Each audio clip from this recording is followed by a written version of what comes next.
He may withdraw the fact because of the goodness of the place. Yeah, so very nice answer. Yes, he was very scared, because it's a Dharma Kshetra. Oh my God, maybe my son Duryodhan will go there, change his mind, and will go to Yudhishthir. Yudhishthir, bhaiya, please take the kingdom back. It's okay, I will go. So Dhritarashtra was really scared that way. He was doubtful. So how is he looking at the battlefield? How is Dhritarashtra looking at the battlefield right now? He's little bit tense. Doubtful. Yakul, tensed. Yes, more answers. Come on. Fearful. Yes, very good. Stressful. Yes, doubtful, fearful. He had no peace of mind, right? Because he never punished his children. So why will he? He will be completely in anxiety. So that's Dhritarashtra's mindset. He is doubtful. He is fearful. And he was always partial to his kids. Son. Yes, sons, correct. So, well, I want to know what is the difference between attachment versus affection.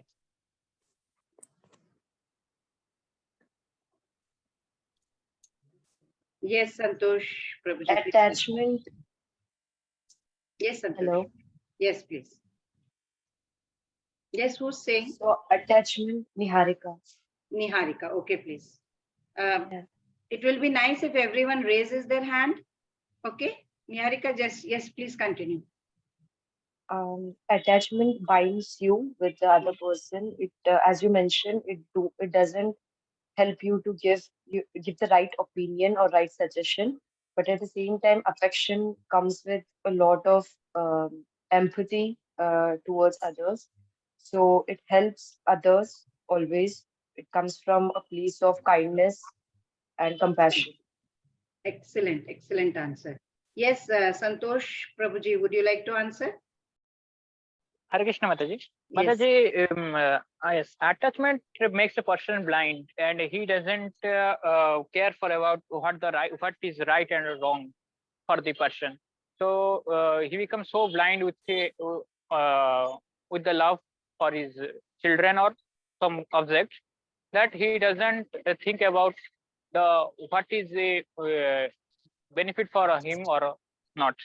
Yeah. And affection is about caring. He cares, one who cares for others, but at the same time he realizes that what is right or what is wrong. He also, if necessary, he also punish him, and he also give him the right decisions. Right advice. He can take right decisions. Yes, right advice. Correct, correct. Very nice. Very nicely put. So yeah, Sanchi, she says that in attachment we get addicted and don't let our brain work in the right way. In affection, we will the person so much that we will not let them go at wrong path. Pragalbha says attachment will support to wrong, but affection will support to the right things. Okay, very nice. So we'll move on to the next one. Nice answers, and it's already it's same. Dhritarashtra was completely attached to his son, so he was never chastising his sons, never punishing them for whatever they were doing. That was his weakness. Vidura, on the other hand, example, he followed dharma and he was always giving the right advice. Anybody from Ramayana, you remember? Somebody gave the right advice? If you know Ramayana. Maharaj Nanda. Maharaj? Nanda. Vibhishan. Vibhishan. Who did he give the correct advice to? Ravana. Ravana. Brother. Yeah, he gave correct because he was having affection for his brother. Ravana was completely attached that time, right? He was completely attached to whom? For his lust towards his kingdom, his wealth, and his power. Yes. Okay, so now Dhritarashtra is like, mindset was, we compare our mind to Duryodhana and ourselves to Dhritarashtra. We are like Dhritarashtra, and our mind is like Duryodhana. It is, always, Dhritarashtra was too attached to Duryodhana, right? So we're like attached to our mind. It's our mind, like, someone says some things or corrects us sometimes. Our mind cannot take it. It hurts. So our mind will not take, okay, what is he saying? I know so much. Who is he to tell me? So it's like that. So it's like Dhritarashtra only. And the relationship between dissatisfaction and adharma, who will tell? What is dissatisfaction? Mind is always self-satisfied, right? It's always detached, but only if you follow rules and regulations. If you don't follow proper rules and regulations, it's always dissatisfied, right? So that's why it's very important. We should remove the seed of dissatisfaction. And what to do for that?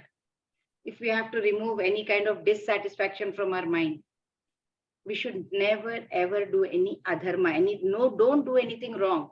If just try and analyze in your life, you're doing something wrong. What happens? Remember, you feel so dissatisfied inside. Something is pricking you somewhere. You know you have done. Your conscience is telling you that you have done something wrong, right? It's like, how Dhritarashtra, he wanted the kingdom for his son. He was attached to the throne. Even though Krishna had given him such a beautiful wife, he got a beautiful wife. She blindfolded herself for him. Who will do that nowadays, in these days? Who will do, tell me? Then he had a great sage, Vyas as his father, Bhishma as his grandfather, right? We always are looking for a reason to be dissatisfied, and we kind of disturb our mind. That's not, why? Because you are dissatisfied, it doesn't mean that you do something wrong. We are not supposed to do something. Unfortunately, that's what happens. When we are dissatisfied, we just ultimately go and do some adharma. We go and say something very wrong. We just open our mouth. That is why it is very important to keep our mouth shut and zip our lip should be the mantra. And he kept on encouraging. His kids were doing wrong after wrong after wrong, and he kept on encouraging to do adharma. He didn't stop them. He was not only physically blind, he was mentally blind also that time. Never reprimanded them for whatever they did. So that's not the right thing. Had he rightfully handed throne to Yudhishthira, what would have been the result? Tell me. Mataji, there wouldn't be war then. Yeah, there won't be any war then. Yeah. Bhagyashri says dissatisfaction comes after making mistakes, but adharma is that kind of mistakes what we know it's wrong. Yes, very nice. Intelligent devotees this time. So yeah, there would be no war, no death, right? Everything would be peaceful. And Yudhishthira would be reigning so well, everybody would be very happy. But Dhritarashtra was attached to his sons, to the throne, and he was, he just didn't want anything. And after Mahabharata war, when Yudhishthira was crowned as the king, he was very emotional. He said, oh my God, I have killed so many people. Now I'm becoming the king for what? But after Bhishma counseled, after Krishna counseled him, after so many people counseled him, ultimately said, okay, I will take up the throne. But he wasn't willing to. He felt after killing so many people, what's the point? He was so good. He was completely in Sattva Guna. Pashyatam Panduputranam Acharya Mahatim Chamum Yudham Drupadaputrena Tavashishyena Dhimata. O my teacher, behold the great army of the sons of Pandu, so expertly arranged by your intelligent disciple, the son of Drupada. Yeah. The Duryodhana, he did very wrong. What did he do? He went to his guru, and he what was his name of his guru? What was the name of the guru? Dronacharya. Dronacharya, very nice. So he went to his guru Dronacharya, and what did he do? He insulted him. And normally if you are going for a war or anything, you take blessings from your guru, right? That's what you do. When you go to college, university, you go for your exam, you go for a job interview, you either first you go to the prayer room, you fold your hands, please help me God, please. And then you go to your parents, you take their blessings, seek their blessings, and then go for such things, right? Any auspicious thing. Similarly, even when you go into war, that's what you take. You take blessings from your elders. Arjuna did that. He shot an arrow towards his guru's feet. And it's like, touching his feet, because they were an opposition party. He can't just go. So he shot an arrow towards Guru's feet. And Guru also shot an arrow towards Arjuna's, head. passing by his head, blessing him. And this is what disciples should be doing it. But Duryodhana, look at his face. What is he doing? Completely angry. He's completely out of pride. He's saying, he is looking at him. He wasn't very kind and humble that time. What was the name of son of Dronacharya? Ashwatthama. Ashwatthama. So who was leading Pandava's side? Who was leading the army of Pandavas? Drishtadyumna, son of Drupada. Drishtadyumna. Very nice, very good. Son of Drupada. Drupada. Do you know story of Drupada and Dronacharya? Yes, ma'am. Yes, Yeah, Mataji. please tell. Mataji, during their childhood times, Drupada and Dronacharya, they were best friends in the Gurukula. But as time passes by, and yes, Drupada promised that he will help Dronacharya in every condition. But as time passes by, and Drupada becomes a king, and Dronacharya, one day he went to Drupada for some alms, like some cows or something, or some money or wealth, like that. But Drupada refused to accept that he was his friend during his childhood. So rather he insulted him. So he insulted his knowledge and he insulted his art. And so Dronacharya, he take a vow that he will prove that he was better than Drupada. And since during the childhood times, Dronacharya teaches many skills, many arts to Drupada, what he learned from his father Bharadwaja. So like that, he vowed that he will make some disciples, and through these disciples he will defeat Drupada. Yes, like that is very the story. nice, very nice. Thank you so much. So it's so nice to hear stories from you all. We'll keep having this, and everybody will get a chance to tell the stories. Okay, so let's see. There are 6 types of aggressors who can be killed right away without thinking. Also, it is written in Shastras. Who are those? Somebody who gives poison. And Duryodhana, he gave poison when Bhima was very small, right? He gave him a poison. Then arsonist. So they lit fire on the house of Lac when Pandavas were there in the forest, right? So one who attacks with deadly weapons, they were attacked also when they were sleeping. Thief, Shakuni, he cheated in the game of dice game, right? And one who occupies another's land, Kauravas occupied Pandavas' land. And one who kidnaps another's wife, they stole Draupadi, right? Jayadratha also wanted to kidnap her. So you have to remember this. I will be asking you again. So poison giver, arsonist. Arsonist means somebody who lights fire. And then one who attacks with deadly weapons, thief, one who occupies another's land, and one who kidnaps another's wife. So then what happens? Please read translation. The blowing of these different conch shells became uproarious and thus vibrating both in the sky and on the earth. It shattered the hearts of the sons of Dhritarashtra. Saghoshodhartarashtranam hridayani vyadarayat nabhashcha prithivim chaiva tumulo vyanunadayan panchajanyam rishikeshaha devadattam dhananjaya. These were the names of the conch shells. So Rishikesha means master of senses, Krishna. He is the best, he is the topmost. And what conch shell was he holding? Panchajanya. Devadattam Dhananjaya. Dhananjaya is Arjuna's name. He was holding the conch shell named Devadattam. Poundram Dadmo Mahashankam Bhima Karma Vrukodaraha. Bhima or Vrukodara, same name. Vrukodara is also Bhima only. And he was holding Poundram. The Shankham name was Poundram, the conch shell name. Ananta Vijayam Raja Kunti Putro Yudhishthiraha. Yudhishthira was holding Ananta Vijaya, that conch shell.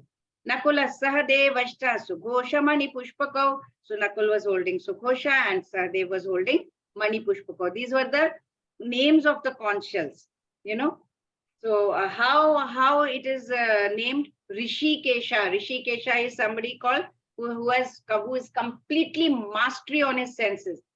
Who can be there except Krishna, right? So all Pandavas were holding all this conch shells and they were blowing very loudly. So when Kaurava's army, they were almost double the size of the Pandavas. When they were blowing the conch shells, nothing was happening. They were just blowing.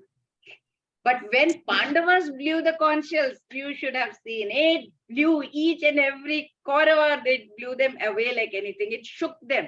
They started looking, oh my God, what is happening? Haath pair kampne lage unke. You can see how Sanjaya is trying to describe. It shattered the hearts of the sons of Dhritarashtra. He's telling it so nicely. He's explaining it so minutely. Now you can imagine what Dhritarashtra is going through. So it's like, seeing a TV program over there. Like when we see any TV program on Prime Minister's live program or some sports program live, the IPL is going. So IPL, if you are watching live, what is happening? They also don't give such minute details. Sanjay is giving such minute details. You can see Hridayani Vyadarayat. The whole Hriday is, shattered like anything. So in today's world, you can see like, Kauravas, their legs shook. But if you have if you are a devotee, if you are a bhakt, then, and you have surrendered completely to God, nothing to fear. That's what we learn from here. Every shloka, everything. This is the first chapter, so nothing much, but the chapters that will follow, every shloka you will be learning something towards your own life. So if you are a true devotee, nothing to fear about. That's the thing. So let's see. What are we know like Pandavas had won the war. So what are the signs of Pandavas' victory? What do you think? What was there that we feel that Pandavas were going to win? Yes. Yes, please. Ma'am, Krishna was on their side. Very good.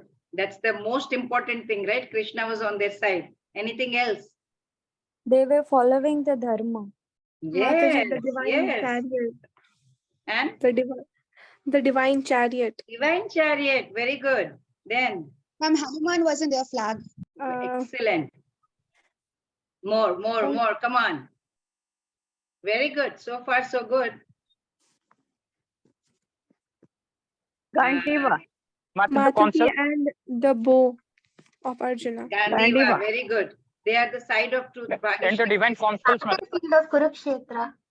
Yes, Kurukshetra. Oh my God, you're also intelligent devotees. I'm going. Bye-bye. Very good. Very good. You're all very good. So, okay, And let's see. the day was Moksha Ekadashi as well. Yeah, yes, Aishwarya. Yeah, it's Mokshada Ekadashi. Very good. You have given all the answers, children. And Dharmakshetra, divine chariot, Kapidhwaja, which is Hanuman on the flag, Shankhanada, the conch shells, Gandiva, you have as well, told. they have a Divya Yeah, Divya Rath. Divya Rath, yes, divine chariot. Mokshada Ekadashi, Bhagya Lakshmi, wherever God is there, Krishna will be there, Lakshmi will be there, right? Rishikesha is Krishna. So very good. So it was a Dharmakshetra, which is a very pious land, divine chariot, right? So Dharmakshetra, it will help all, right? Dharmakshetra will benefit benefit to Dharma followers. Like, if you go to temple, only Bhakt will enjoy in the temple. If Abhakt will go to the temple, he will not enjoy, right? Divya Ratha, who gave the chariot to Arjuna? Lord Agnideva. Agnidev, very nice. And what was on the Arjuna's flag marked with? Hanuman emblem. Hanuman. Hanuman is also called? Kapidhwaja. Kapidhwaja. Very good. Kapidhwaja. Hanuman himself blessed Arjuna, right? Because Hanuman served Lord Ram also. He also helped him win the war. So Hanuman has come personal because Krishna is there. Hanuman has to be there, right? So Kapidhwaja. Kapidhwaja. Kapi is like, Dhwaja is flag. Kapi is monkey. Monkey is Hanuman. Hanuman on the flag. Kapi is also name of Hanuman. So emblem is there. It's a sign of victory only. He made Lord Rama. He helped Lord Rama also to win the war. Shankhanad. They blew the conch shells, it blew Kauravas away. Gandiva special bow given by Lord Varuna. You know, there is another story behind it, which I'll tell some other time maybe. Then Tyakta Jivita here means what? Duryodhana said, all my Maharathis, all my soldiers, all my, all these commanders, they are ready to sacrifice their life for me. They will lay down their lives. He's already telling they will lay down their lives for me. Tyakta Jivita means sacrifice for me. So the moment Duryodhana is saying they will die for me, it already means the other side is victorious. So this is how we interpret, right? So it's concluded that they will die in a battle of Kurukshetra. So naturally the other side will be the winners. Mokshada Ekadashi, it was the Gita was told to Arjuna on this very auspicious day of Mokshada Ekadashi. Definitely it's an auspicious day. Bhagya Lakshmi, where there is Narayana, Lakshmi is always there. So it's also a positive point, right? So what is the importance of Bhagya Lakshmi, goddess of fortune, and blowing of this conches by Krishna and Arjuna? It indicates that, what is it? It indicates, what does it indicate if Lakshmi and all these conches are there? Mataji, that they will win for victory. sure. Yeah, Victory, they will win the war. Yes. So Kauravas on the verge of loss. And then Arjuna completes, I will not read the shlokas because it will take us time. I'll read one or two otherwise or later on. So there were 5 reasons Arjuna gave from these statements, from these shlokas. Number 1 was compassion. He says, Krishna, how can I, kill? So far we have learned about the 9 reasons Arjuna may win the war for sure, right? But how is our hero feeling? He's putting his hand like this and he is sitting. So what is he saying? He is looking very sad. Why is he sad? Because he says he doesn't want to fight the war. And why does he not want to fight the war? There are the 5 reasons he is giving. And what are the 5 reasons he is giving? Compassion. He says, oh, many people will be killed. Krishna, what to do? And then he says, what's the point? If everybody dies, what am I supposed to enjoy here? How will I enjoy? Everybody is dead then. And it's sin. How can I kill people? It's not right. And what will happen to the whole family tradition, culture, and whatever they follow? All the men are going to be killed. Who's going to give the values to all the kids and the women over there? The women will become widow, the children will become orphan, who are going to protect. Everybody is going to be there. There is nobody to follow this tradition.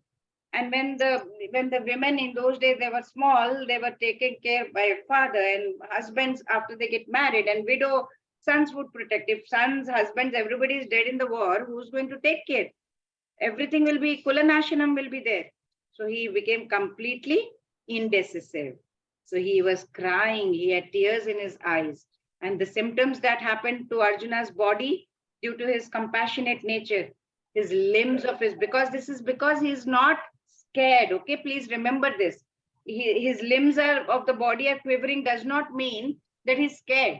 These are the signs of his soft-heartedness, because he was such a nice devotee. He was completely in sattva guna. That is why his mouth is drying up, whole body trembling, hair standing on end. The Gandiva, the bow is slipping down, skin is burning, unable to stand there, forgetting himself. His mind was moving around, thinking so many things, and everywhere he was seeing only misfortune. So he was thinking, oh, my friends will die, my relatives will die, my grandfather, my guru, all of these are there. Ultimately, once they will all dry up, what is going to happen? What am I going to enjoy? What am I benefiting out of all this? Why should I, wage this war? What is it for? So he was having so many questions in his mind, but it was not because he was scared, not because he was timid, but because of his compassionate nature. So then he says, what does he say? Arjuna Uvacha. Now we are going those 5 points. The first point he is saying, Krishna Vamswajanam Krishna, Yuyutsam Samupasthitam Sidanti Mamagatrani Mukham Chappari Shushyati. Yes, please. Arjuna said, my dear Krishna, seeing my friends and relatives present before me in such a fighting spirit, I feel the limbs of my body quivering and my mouth drying up. Srila Prabhupada explains in the purport, anyone who has very genuine devotion to the Lord, all good qualities you will see in those, all godly qualities you will see. Even in demigods, you'll see all godly. But if you see a non-devotee, what happens? Even though he may have advanced materially, you will see he is a chairperson, he is this, he is that, whatever he may have, whatever education he may get, but those godly qualities will be missing. So Arjuna, after seeing all his relatives and all friends and everybody on the battlefield, he is very sad. He is very sympathetic. He was so compassionate from the beginning. So that is why his limbs were quivering and his mouth became dry. So you can see that. Na cha shreyo nupashyami hatva swajanamahave na kankshe vijayam Krishna na cha rajyam sukhani. I don't want any rajyam. I don't want any happiness, Krishna, he says. I do not see how any good can come from killing my own kinsmen in this battle, nor can I, my dear Krishna, desire any subsequent victory, kingdom, or happiness. Again, Srila Prabhupada writes very beautifully in his purport. He explains to us so clearly. He says, Arjuna is reluctant even to kill his enemies who are supposed to be enemies. The opposition party is reluctant. Forget about the relatives. He says, no, I will not kill anyone. He thinks by killing his own people, there would be no happiness in his life. He says, Nakankshe Vijayam Krishna, Nacharajyam Sukhani. What am I doing? I don't want any victory. I don't want any kingdom. What is the point? So he says he's not willing to fight there. Therefore, he says, just like a person who is not hungry will not even, he's reluctant to cook because he's not hungry. Similarly, he has not decided. He says, I'll go to the forest. I will retire over there and I will sit over there. But who is he? He's a Kshatriya. It's his duty. He is required. He has to have that kingdom for his subsistence, right? So he has to engage himself. He's a Kaurava. He's a Kshatriya. So he has to engage himself. That's his occupation. We can't just run away from our occupation. That's what Krishna is going to explain later on, of course. But right now, Arjuna doesn't even have a kingdom. He needs to have that kingdom first. So first he has to get the kingdom and he has to fight for his right, his brothers, right? He has to reclaim that kingdom, which was inherited. He had inherited from his father. He has to get that. So he can't just run away like that. So, but he is so compassionate. He just wanted to run away. Yes, please read. Sin will overcome. Sin will overcome us if we slay such aggressors. Therefore, it is not proper for us to kill the sons of Dhritarashtra and our friends. What should we gain, O Krishna, husband of the goddess of fortune, and how could we be happy by killing our own kinsmen? So remember, I told you there are 6 types of aggressors who can be killed. Anybody remembers? Yes, Mataji. Yes, please. A poison giver, a thief, one who occupies another's land, the one who kidnaps another's wife, and an arsonist. You remember, huh? Pranjal, very good. So poison giver. All these people are, it's written in Shastras, you can be killed. But what is Arjuna talking about? Sin will overcome. They have done so much, all these aggressors, according to Shastras, it is written over there that they can be killed, at once killed. You don't even have to think whether they are son, daughter, or kinsman, whoever it is. They are called aggressors. It is written in the Shastras, right?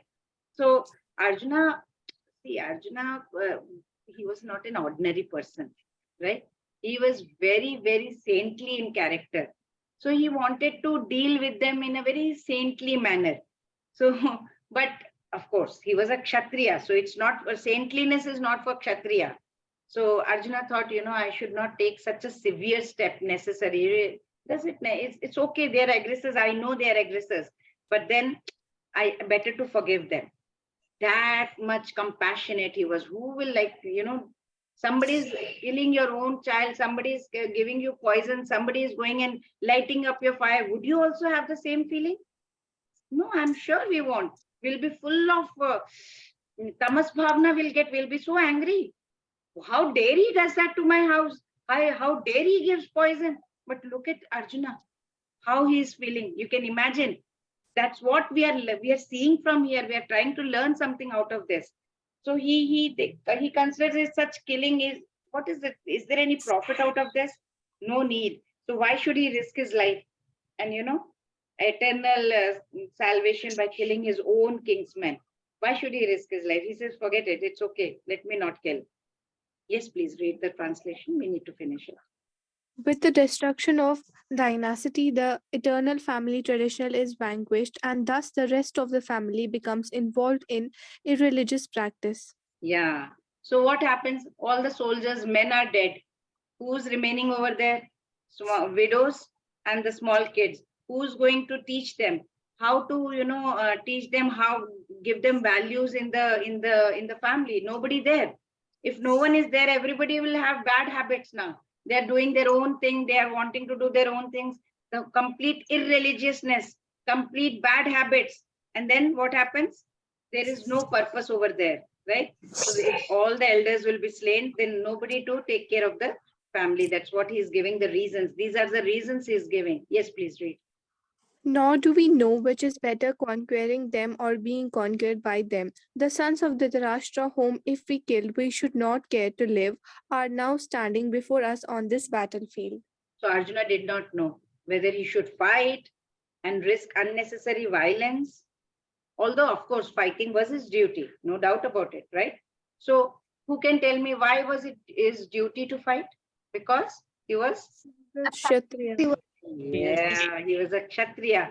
And if he was thinking that, he was already thinking that I should refrain from fighting, okay, then I will go to the forest and I will just live there by begging. But that's not what his duty is, right? If he did not conquer the enemy, begging is the only means of subsistence. He can't survive otherwise. He doesn't have any kingdom. So it was very, very important for him to fight and emerge victorious. He didn't even have anything. That's what, he wasn't thinking that way. He was so compassionate that time.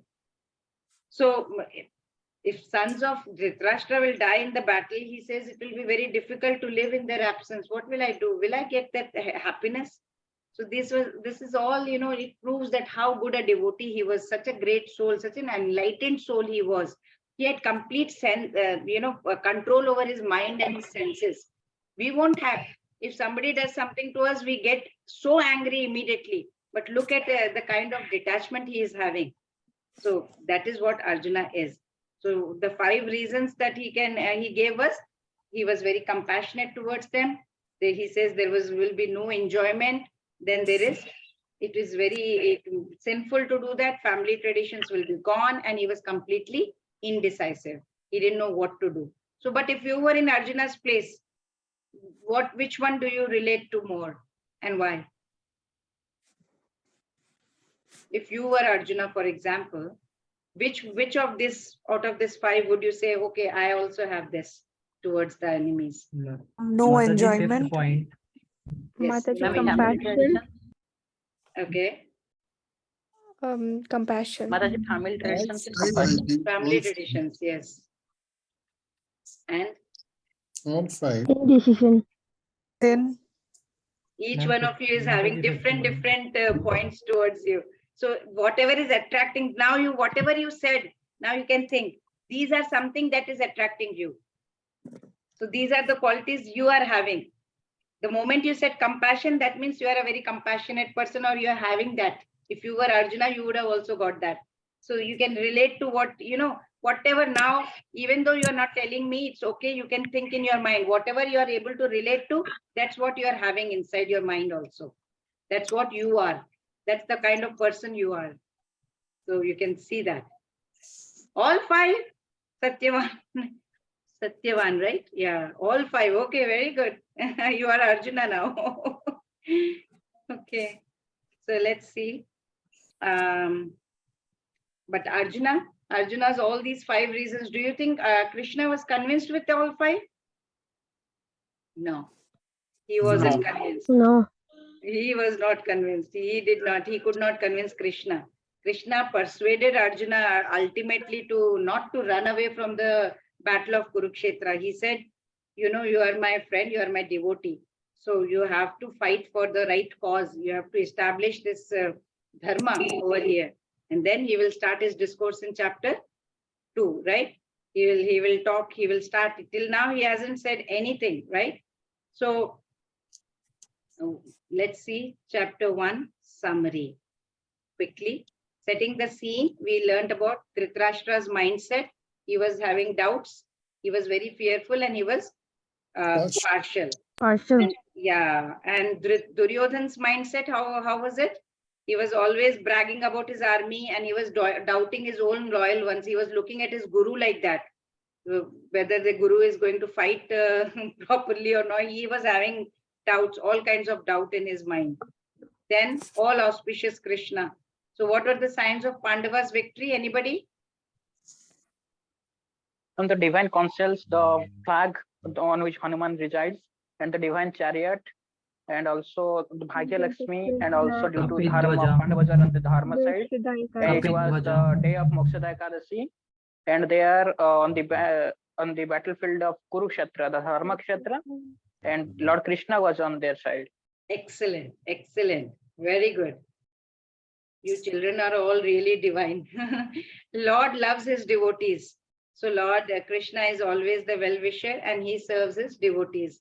How did Krishna serve his devotee? What did he do? He became the chariot driver of Arjuna. He recited the Gita. He told Bhagavad Gita, yes, and? He And he became the chariot driver of Arjuna.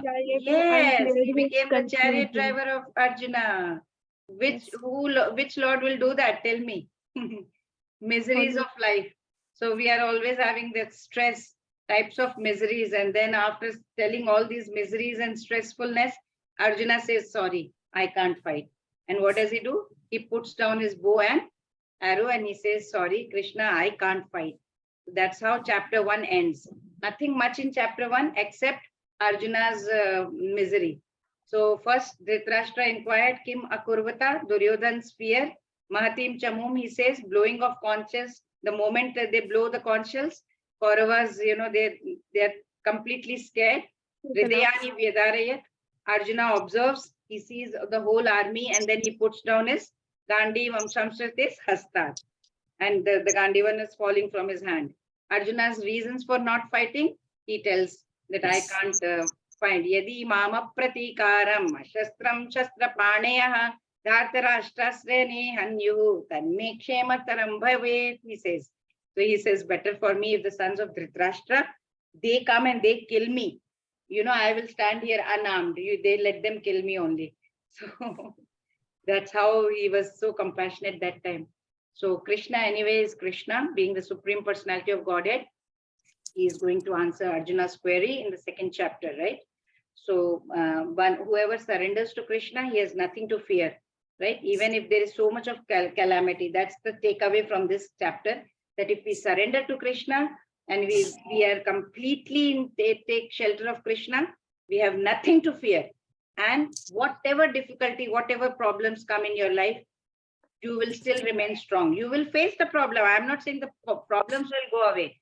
Problems will be there, but you will at least get that strength to face the problem. That is what gives us the strength.